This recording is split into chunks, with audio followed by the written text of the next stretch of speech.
เมื่อเจ้ามามีอะไรมาด้วยเจ้า เจ้าจะเอาแต่สุขสนุกไฉนเจ้ามามือเปล่าเจ้าจะเอาอะไร เจ้าก็ไปมือเปล่าเหมือนเจ้ามา ทุกอย่างจะมรณังล้วนว่างเปล่า อะไรเล่ามีให้เห็นเป็นคุณค่า ทั้งลูกหลานสามีภริยา อีกทรัพย์สินเงินตราฐานันดร จะขนไปไม่ได้แน่แม้สักอย่าง สิ่งเคยสร้างสรรค์ไว้ในคราวก่อนไร้ประโยชน์หมดสวยถ้ามวยมอนต้องจากจรร่อนจ้อนเหมือนตอนมาถึงรูปสวย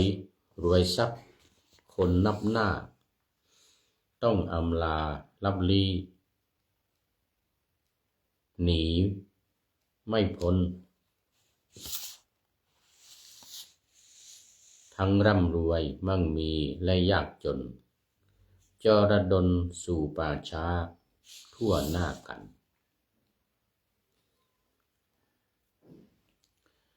ขอถวายความนอบน้อมแด่พระรัตนตรัยมีพระพุทธเจ้าเป็นต้นขอถวายความเคารพพระมหาเถระพระเถรานุเถระเจ้าคณะพระสังฆาธิการทั่วโลกมีพระเดชพระคุณพระธรรมเสนาบดีเจ้าคณะภาค7วัดพระธาตุดอยสุเทพเป็นต้นและขออำนวยพรแด่ท่านผู้ฟังท่านผู้ชมสาธุชนพุทธบริษัททั้งหลาย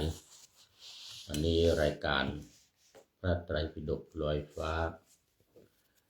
ก็ลอยมาจากวัดดอยสัพพัญญูล่วงหน้ามา1 วันซึ่งขณะนี้ผู้พูดกำลังพักผ่อนนอนหนาวอยู่ที่วัดดอยสัพพัญญูตำบลดอนเปาอำเภอแม่วางจังหวัดเชียงใหม่มาเป็นเวลา2 เดือนแล้ว ตั้งแต่เดือนพฤศจิกายนปีที่แล้วพูดถึงปีที่แล้วเนี่ยมันรู้สึกจะนานนะพฤศจิกายนวันที่5เนี่ยมาถึงวันที่5 มกรานี่ก็ได้2 เดือน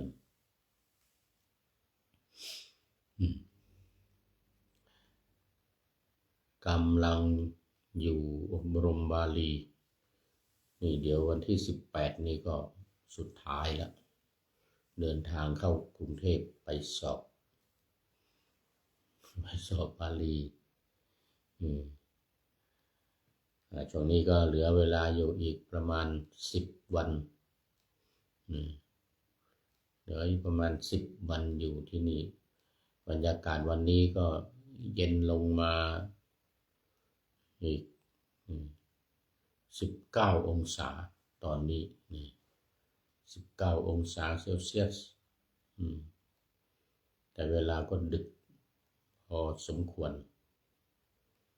ดูท่าทาง FC ทั้งหลายคงจะเข้าหลับเข้านอนกันหมดละ3 ทุ่มครึ่งตอนนี้3 ทุ่มครึ่งเดี๋ยวก็จะเสร็จประมาณ4 ทุ่มครึ่งดึกน่าดูเลยในเมืองไทยนะแต่ในต่างประเทศนี่ยังเป็นกลางวันอยู่มีอเมริกานี่กำลัง3 โมงเช้านะ9 โมงอย่างในอังกฤษตอนนี้ก็รู้สึกว่าจะประมาณบ่าย3 โมง ยังยังไม่เย็นไม่มืด แถวเยอรมันก็บ่าย4 โมงเอสโตเนียนี่บ่าย4 โมง5 โมงละเอสโตเนียนี่5 โมงละเที่ยวในยุโรปอเมริกาก็ยังเป็นกลางวัน แต่ว่าตอนนี้ก็เข้ามาสู่เนื้อหาสาระของธรรมะกันเลยเมื่อวานนี้ก็พูดมาถึงพระพุทธองค์หลังจากตรัสรู้ใหม่ๆ49 วันนี้อยู่รอบๆต้นโพเนี่ยไม่ไปไหน เมื่อวันก่อนมีคำถามว่าแล้วฉันอะไรกินอะไรบอกไม่กินไม่ฉันอะไรไม่เสวยอะไร49 วันแล้วอยู่ได้ยังไงก็อาหารของนางสุชาดาอาหารของนางสุชาดาซึ่งเป็นมื้อแรกของวันการตรัสรู้ของพระพุทธเจ้าอยู่49 วันเป็นอาหารที่สุดยอดข้าวมัทุปายาตเนี่ยข้าวมีน้ำน้อยนี่นะมีน้ำผึ้งด้วยโอ้สุดยอดเลยอยู่ได้49 วันเพราะส่วนใหญ่จะเข้าฌานสมาบัตินี่นะ7 วันนี้ก็บางที่ก็เข้าฌานถึงตั้งแต่7 วันนะออกมาแล้วก็ไป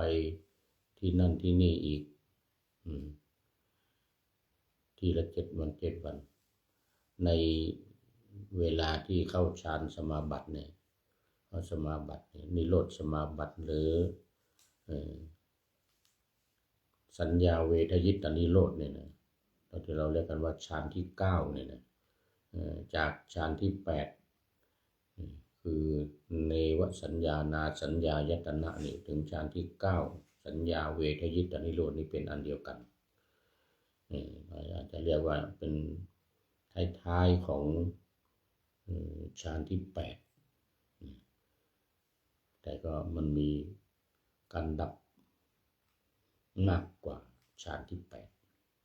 ฌานที่8นี่ไม่ได้ดับเวทนายังมีอยู่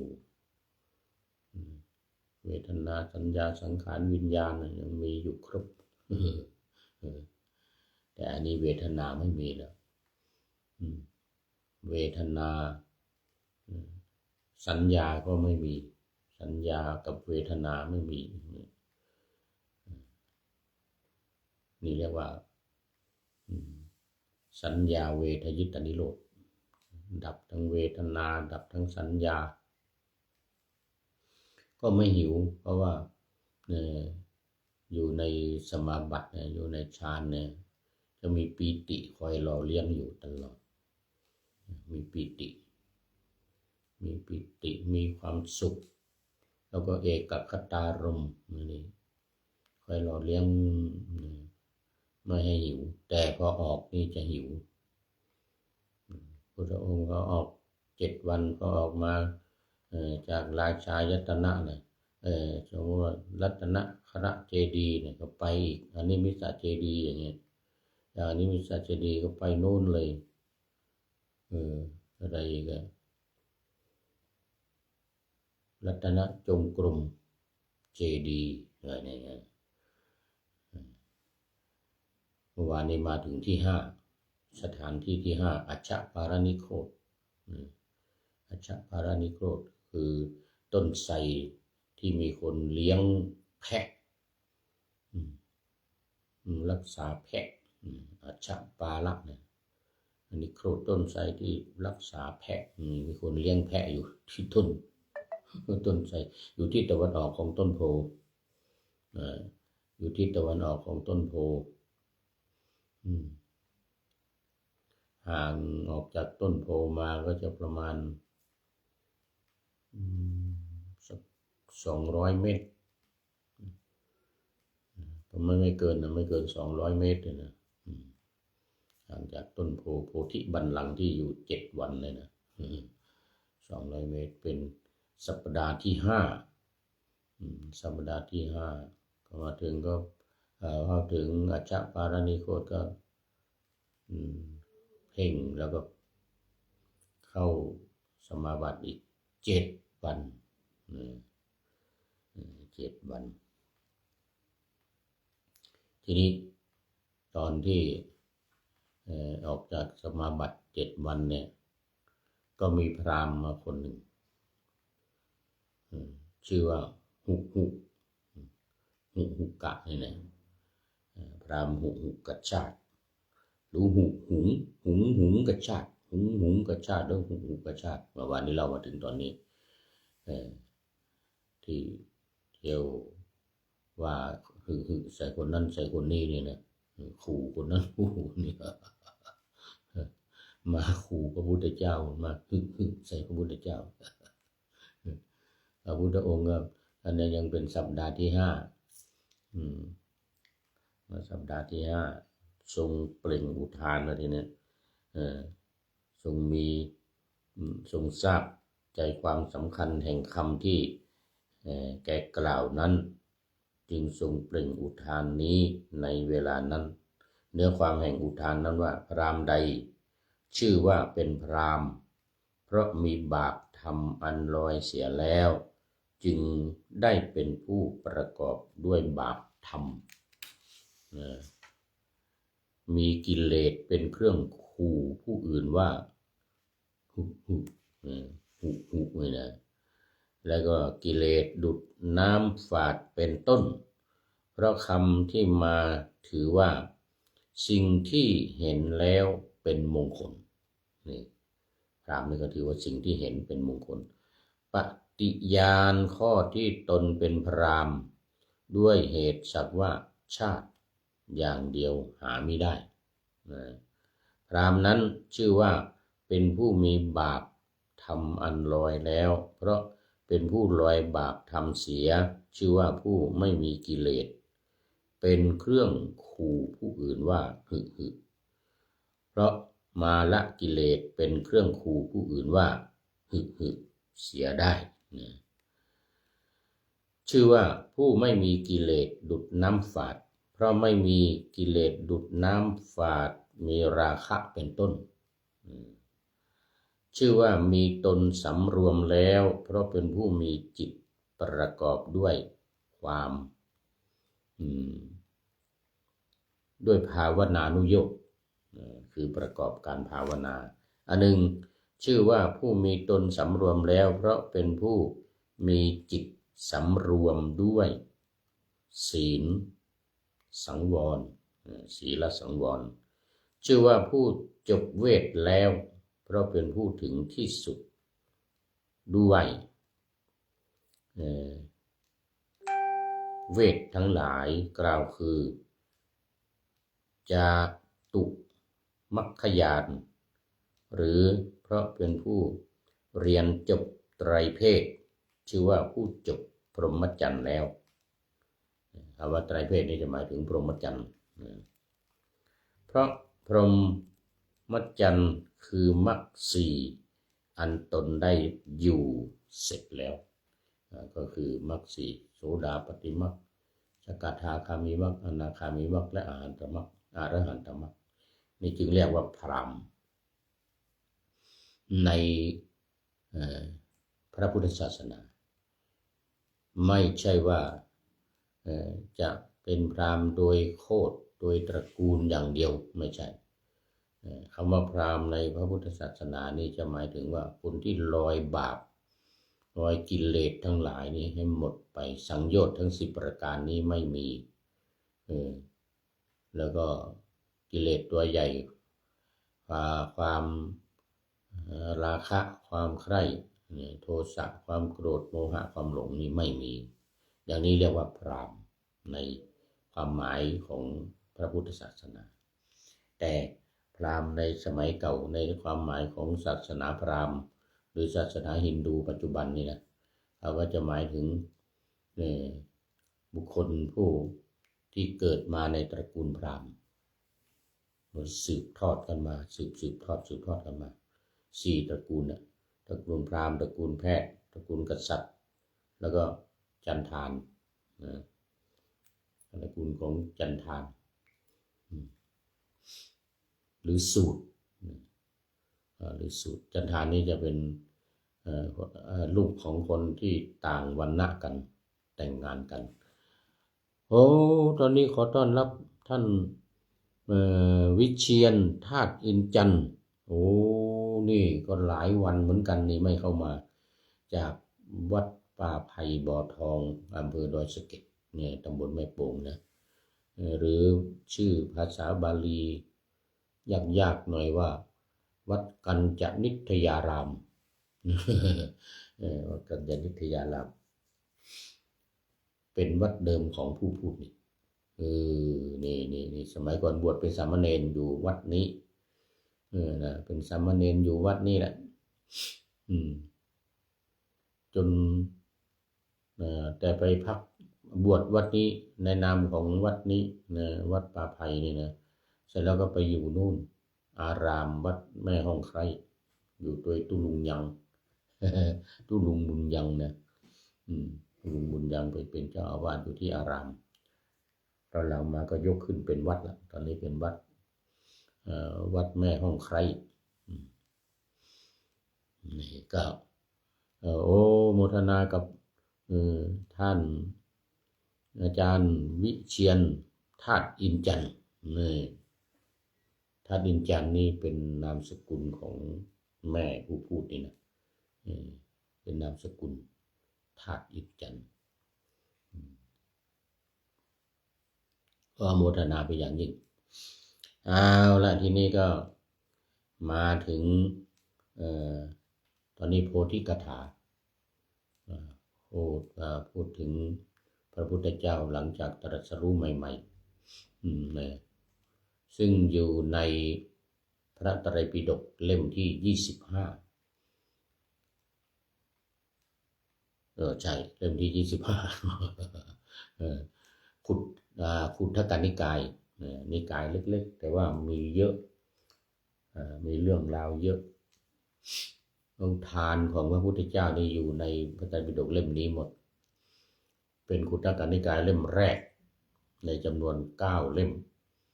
เล่มที่25ถึงเล่มที่33อภิธรรมอีก12เล่ม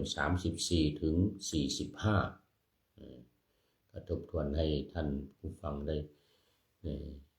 จดจำกัน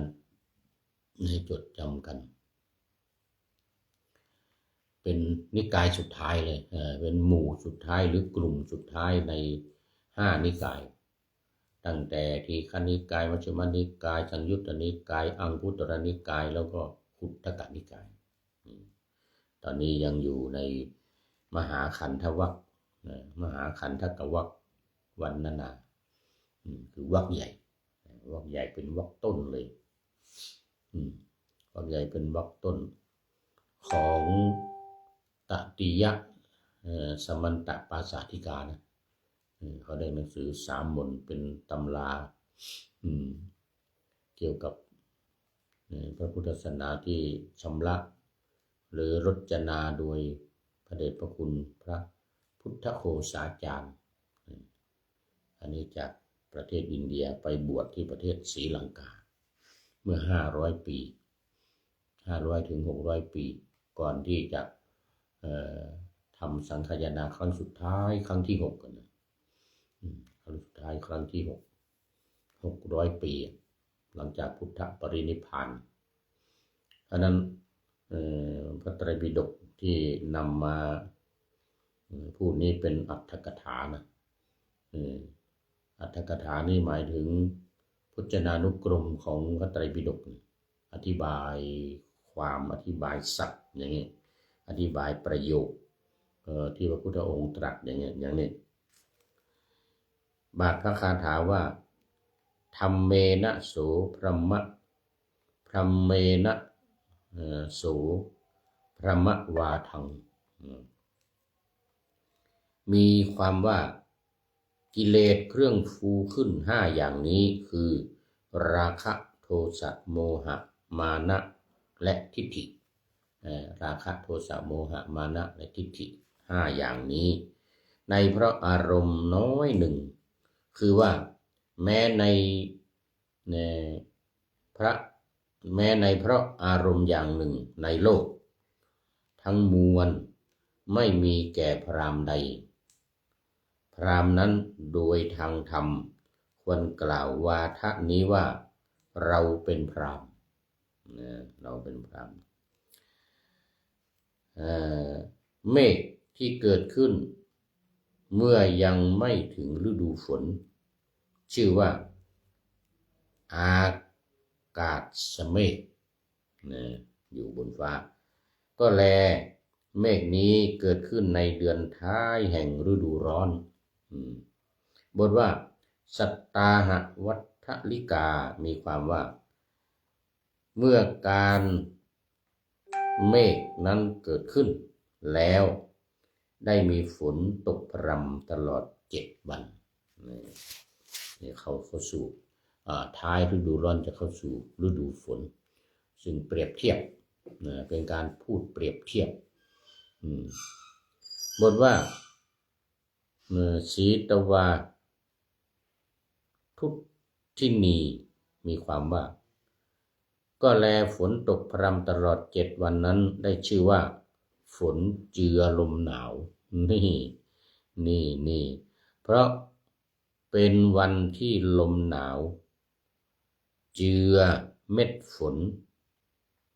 พัดวนไปโดยรอบโกรกแล้วคือมันตกโกรกลงมาพัดรวบไปรอบๆจาก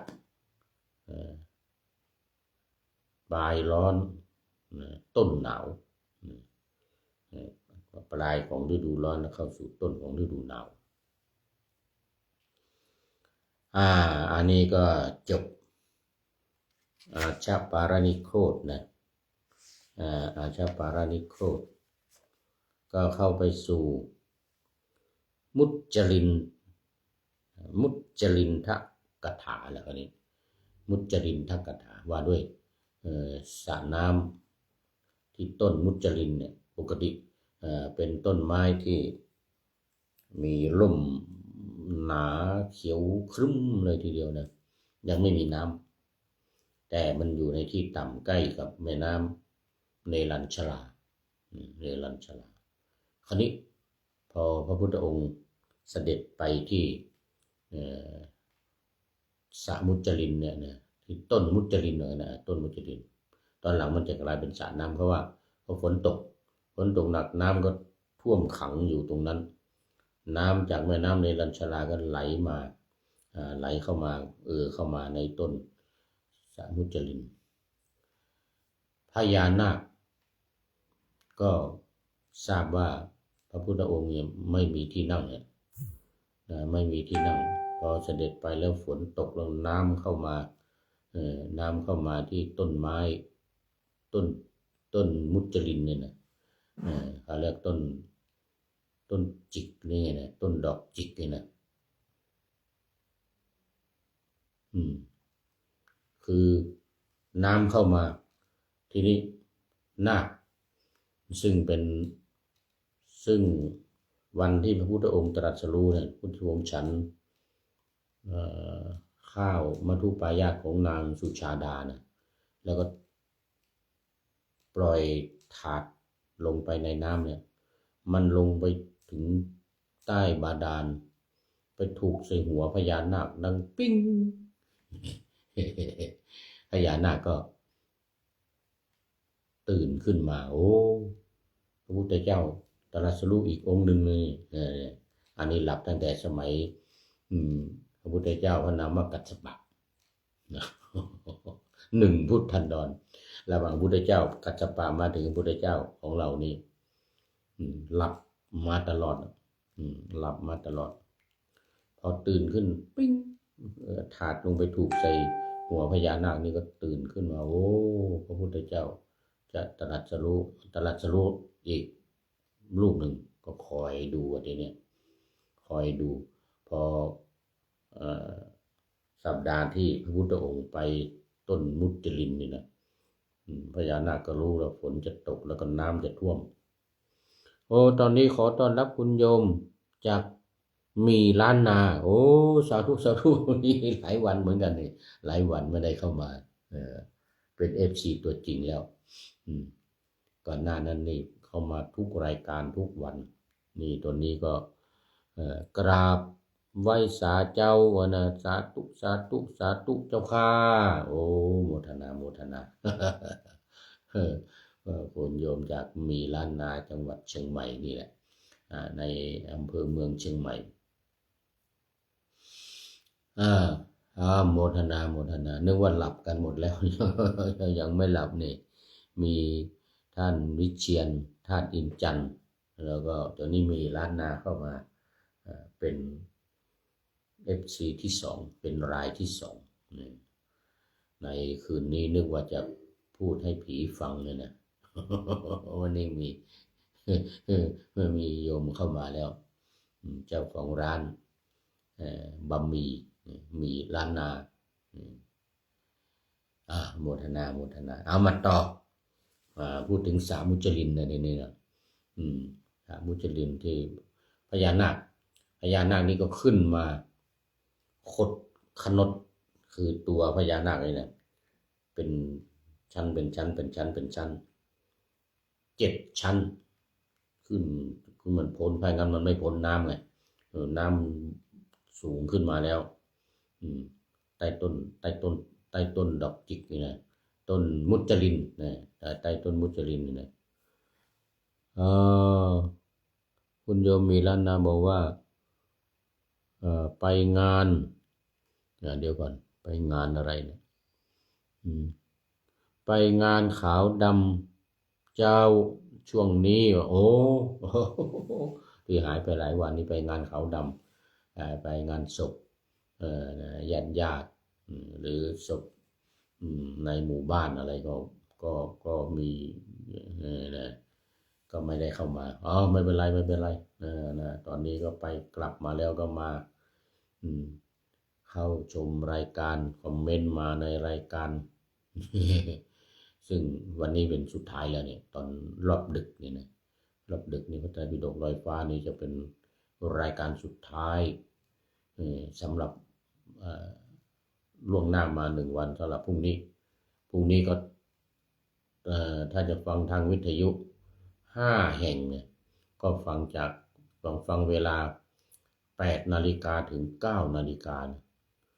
วัดฝายหินวัดปากทางเจริญวัดพระพุทธบาทอุดมและมจร.วิทยาลัยสงฆ์นครลำปาง8 โมงถึง 9 โมงเช้าวัดฝายหินเนี่ยตั้งแต่วันอาทิตย์จนถึงวัน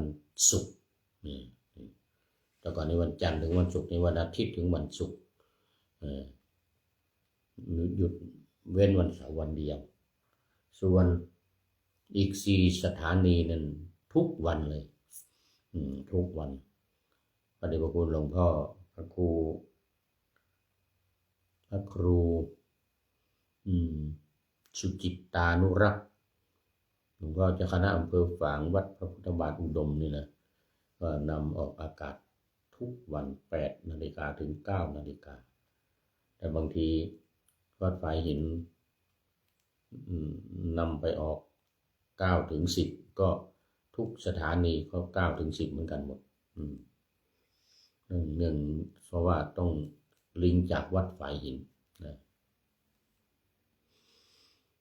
ทางลำปางหรือทางดอยหล่ออำเภอดอยหล่อเชียงใหม่นี่แหละแล้วก็อำเภอฝางจังหวัดเชียงใหม่นี่นะแล้วก็ที่วัดฝายหินเนี่ยจะออกพร้อมกันเลยนะออกพร้อมกันโมทนาเป็นอย่างยิ่งตอนดึกนี่ก็โอ้มาแล้วพระเดชพระคุณหลวงพ่อสุทธิสงึมรำจากจังหวัดบุรีรัมย์นี่รายการ2-3 รายการที่ผ่านมา4อันนี้รายการที่4ก็พระเดชพระคุณก็มาแต่หัวรุ่ง ตอนนี้รู้สึกมันจะดึกเด เดชพระคุณหลวงพ่อก็มาพร้อมด้วยหัวใจใสๆแดงๆแล้วก็แฮปปี้เบิร์ธเดย์นะแล้วก็ Good Morning เนี่ย Good Morning เพราะว่ารายการตอนนี้เป็นกลางคืนก็จริงแต่วันพรุ่งนี้จะออกตอนเช้า8 ถึง 9 นาฬิกา Good Morning ก็ถูกละ มาแล้วโครงการวัดไทยพุทธวิหารคุณโยมจิรพันธ์เมืองแจ็คสันประเทศสหรัฐอเมริกาเมืองแจ็คสันนี่ก็อยู่ในรัฐ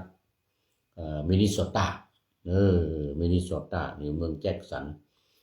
นี่ทางอเมริกาตอนนี้คงประมาณ9 โมงเช้า9 โมง 10 โมงเลยเนี่ยตอนนี้ที่นี่เราได้เท่าไหร่4 ทุ่มแล้วประมาณ10 โมงเช้าแล้วที่อเมริกาคุณโยมจีรพันธ์จากเมืองแจ็คสันนี่รัฐมินนิโซตาใกล้ๆกับรัฐเซาท์ดาโกตาเมื่อสัก20 ปี30 ปีมานี่นะประมาณ20 ปีได้ไปที่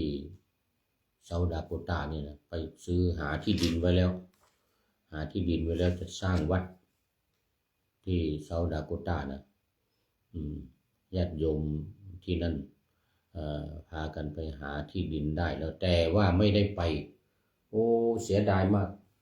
พอกลับมาเมืองไทยมหาวิทยาลัยไม่อนุมัติให้ไปเรียนด็อกเตอร์เนี่ยนะด็อกเตอร์ออฟด็อกเตอร์นะ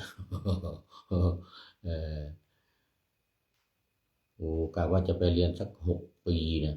5 ถึง 6 ปีนี่แหละเสร็จแล้วก็จะกลับมาทำงานเมืองไทยหรือไปลวดเลยอาจจะเป็นได้ถ้าไปสร้างวัดนี่นะไปสร้างวัดที่เซาท์ดาโกตา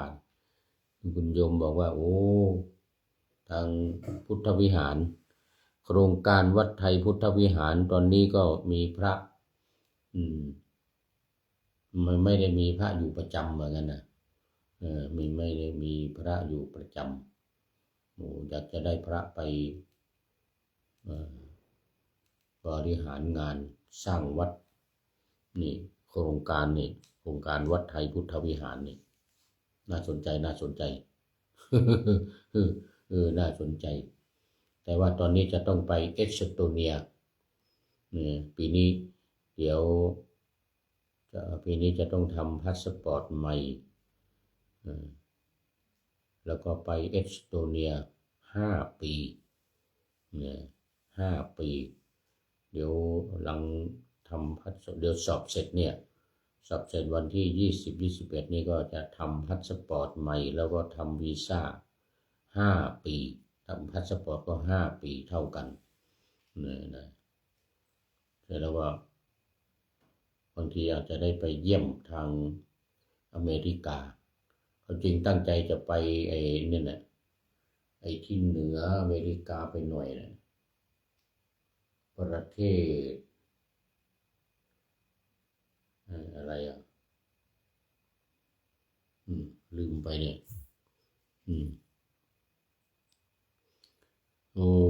โมทนาตอนนี้ยังตอนเช้าอยู่สำหรับพระเดชพระคุณหลวงพ่อจังหวัดบุรีรัมย์ก็นี่ดึกแล้วเหมือนกัน 4 ทุ่มแล้วหลวงพ่อนิมนต์พักผ่อนหลับนอนเดี๋ยวผมจบรายการนี้ก็จะนอนเหมือนกันเพราะว่าวันพรุ่งนี้จะต้องไปโรงพยาบาลไปตรวจตาอีกซ้ำอีกเพราะว่าเมื่อ2 อาทิตย์ที่แล้วนี่แหละไปปรากฏว่ามันมีเลือดอยู่ในตาหมอสงสัยว่ามันจะเป็นต้อหินว่างั้นนะต้อหินตรวจวันนั้นอยู่หลายวันว่าวันพรุ่งนี้จะต้องไปตรวจนี่แผนกลานตานี่นะ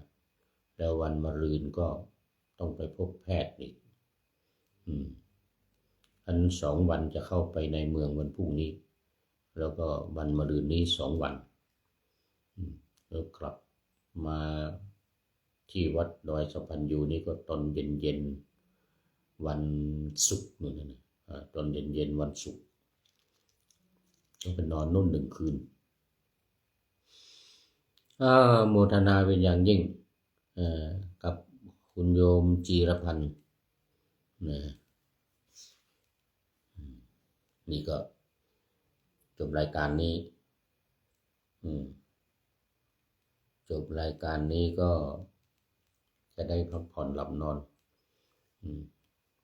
วันนี้ก็หนาวน่าดู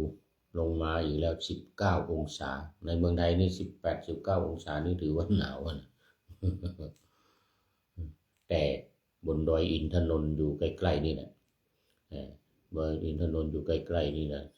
2 องศา3 องศานะแต่ยังไม่ลบไม่เหมือนทางยุโรปทางอเมริกาเอาแล้วทีนี้มาเรื่องสะมุจลินตอนนี้อยู่ในโพธิกถาตอนพญานาคขึ้นมาขดขนดถวายพระพุทธองค์นั่งแล้วก็ยกแผ่พังพานขึ้นปกพระเศียรของพระพุทธเจ้านี่7 วันขณะที่พระพุทธองค์ทรงประทับอยู่ที่ใต้ต้นมุจลินเนี่ยนะ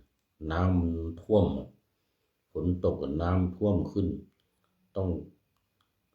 พญานาคนี้ต้องขดขนด7 ชั้นเนี่ย7 ชั้น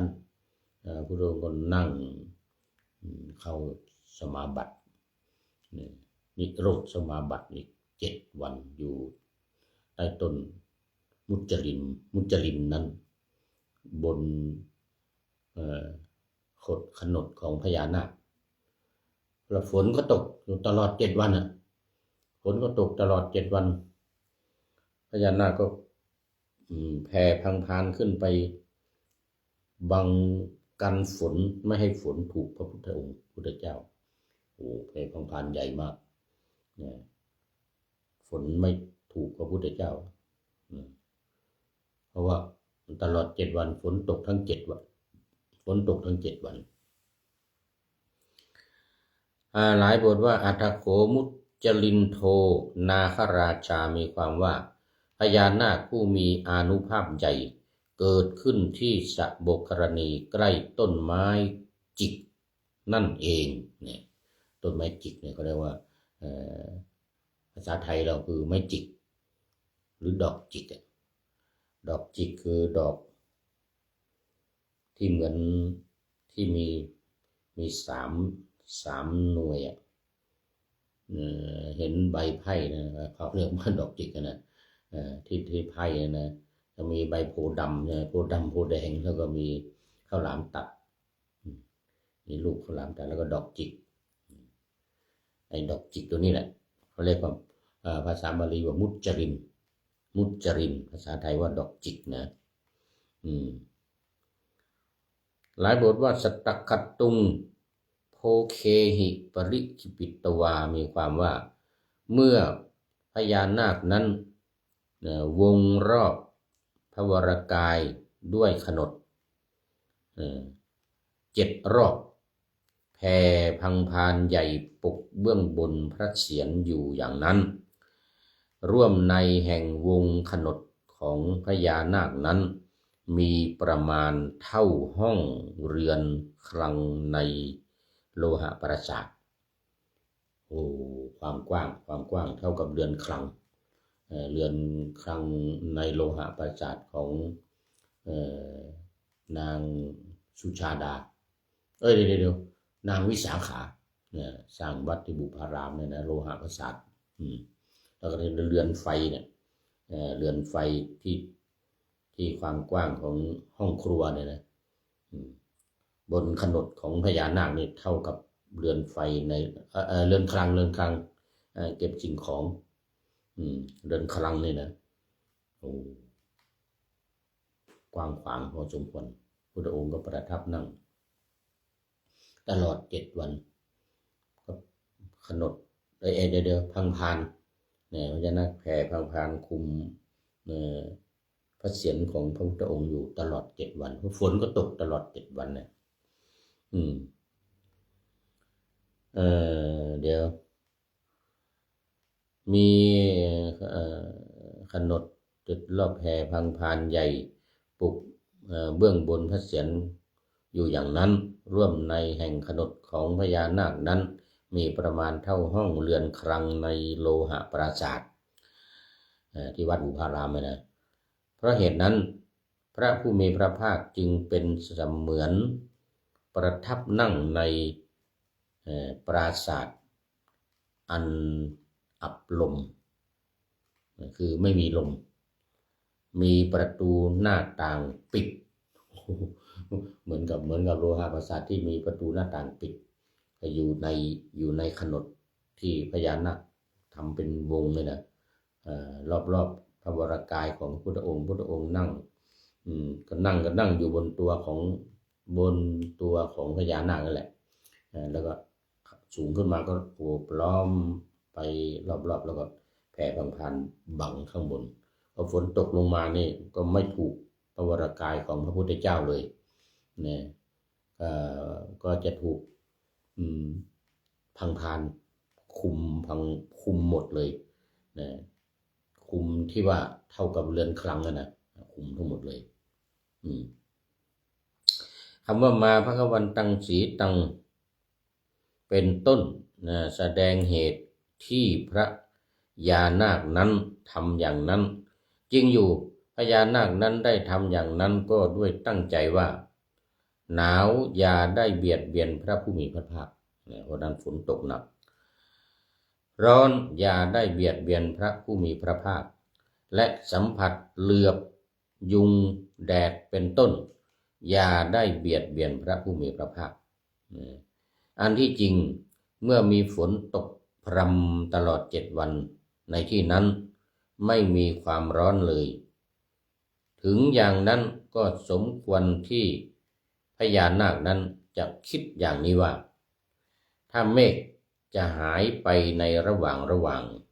ความร้อนคงจะมีแม้ความร้อนนั้นอย่าได้เบียดเบียนพระองค์เลยถ้าเมฆมันขยายหายไปเนี่ยแสงแดดก็จะลงมาอันนั้นความร้อนนั้นอย่าได้มีต่อพระพุทธองค์ว่างั้นนะนี่พญานาคคิดอย่างนั้นจึงได้แผ่ปกคลุมตลอดบทว่าวิทังได้แก่หายแล้วอธิบายว่าเป็นของมีไกลเพราะหมดเมฆถ้าเมฆมันหมดแล้วก็แสงแดดก็จะมาความร้อนก็จะมานะปราศจากเมฆอากาศรูปของตน2 บทว่าสุโขวิเวโกมีความว่าอุปัฏฐิวิเวกกล่าวคือนิพพานเป็นสุขนะนิพพานเป็นสุขเรียกสุโขวิเวโกนิพพานเป็นสุขมีความว่าผู้สันโดษด้วยความยินดีในจตุมัคคยานในจตุมัคคยานตุทัสสะนี่นะผู้สันโดษด้วยความยินดีในจตุมัคคยานก็ยาน4ยาน4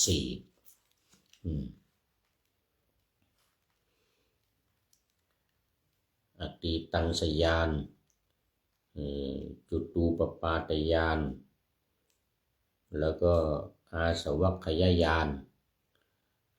อันนี้3ละอันนี้ยาน3แล้วก็อีกยาน4ก็ยาน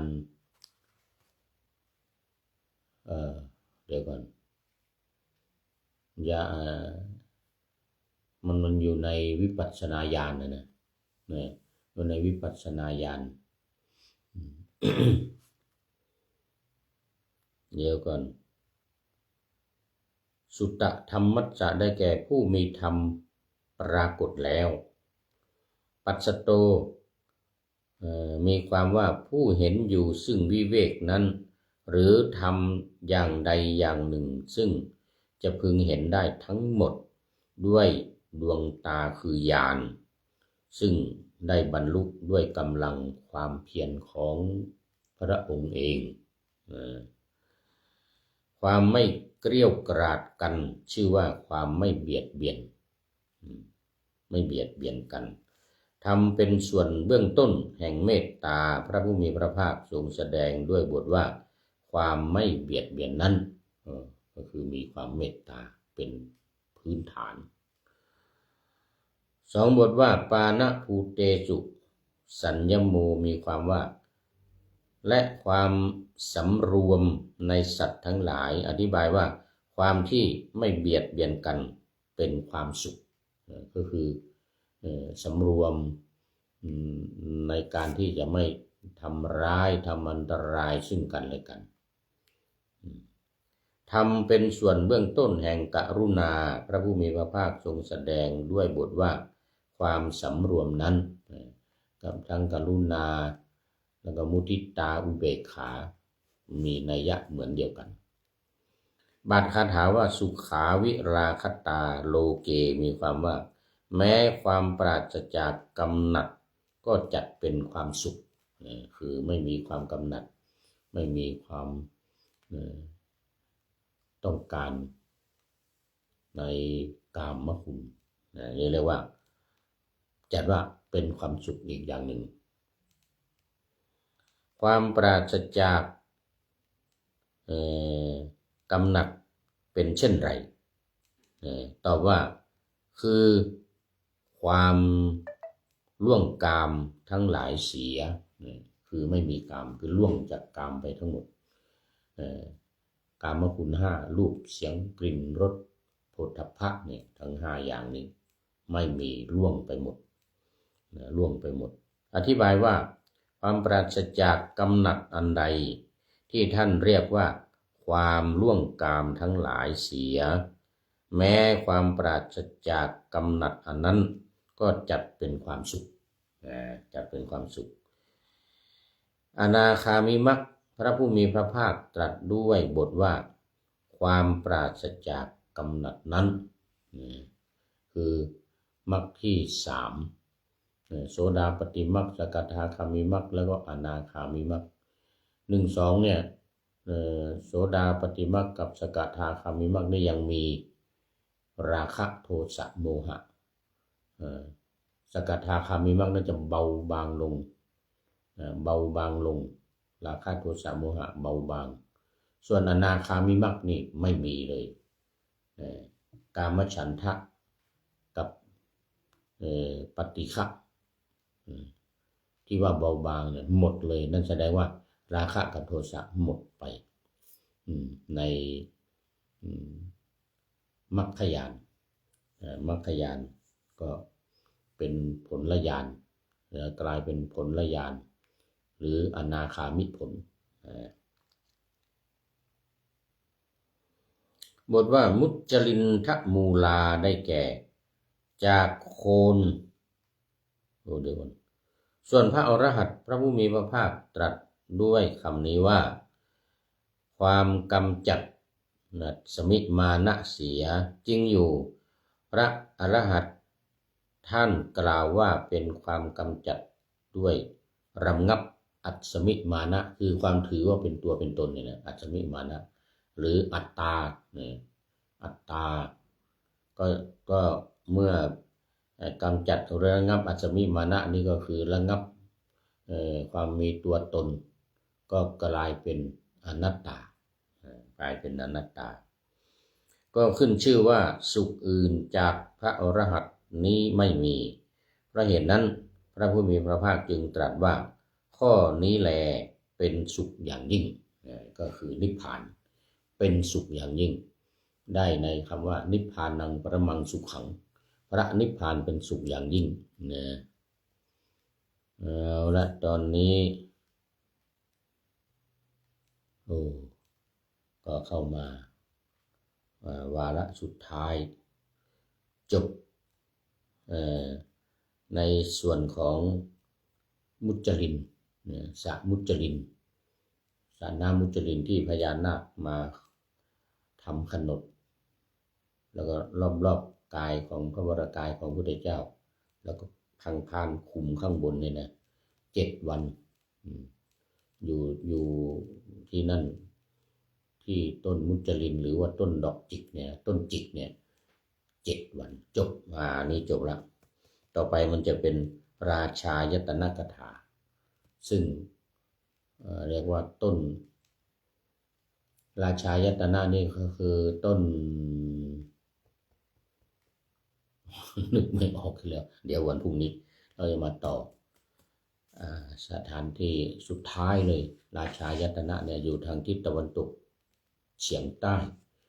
มุจลินนี่อยู่ทิศใต้ของต้นโพเนี่ยราชายตนะอยู่ที่ตะวันตกเฉียงใต้ก็เฉียงจากในมุจลินไปทางด้านทิศตะวันตกเฉียงใต้เขาเรียกว่าราชายตนะกถา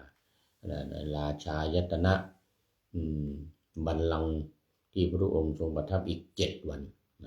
วันนี้จบไป2คืออัชฌปารานิโครธและมุจลิน2 อย่างหมดเวลาพอดีตอนนี้เราก็เอาไว้แค่นี้ก่อนแล้วพรุ่งนี้เรามาต่อราชายตนะก็ยังอยู่ในโพธิกถาในโพธิกถาเอาแล้ววันนี้มีสุดท้ายมีข้อคิดท้ายรายการวันนี้คุณโยมจีรพันธ์โครงการวัดไทยพุทธวิหารเมืองแจ็คสันรัฐมินนิโซตาประเทศสหรัฐอเมริกามาเป็นท่านสุดท้ายรองจากพระเดชพระคุณหลวงพ่อสุทธิสงึมลำแล้วก็หลายท่านที่เข้ามาแล้วผ่านไปแล้วรู้สึกว่าจะมีโยมหมี่ล้านนาเป็นต้นอะไรกันโมทนาเป็นอย่างยิ่งเข้าสู่เส้นชัยในรายการวันนี้แล้วก็จะเจอกันมาอีกในวันต่อไปวันนี้มีข้อคิดจากโอมเพียงได้มาจากโอมเพียงนี่ก็เขียนไว้เป็นข้อคิดท้ายรายการว่าไหนดูก่อนการสวดมนต์ดู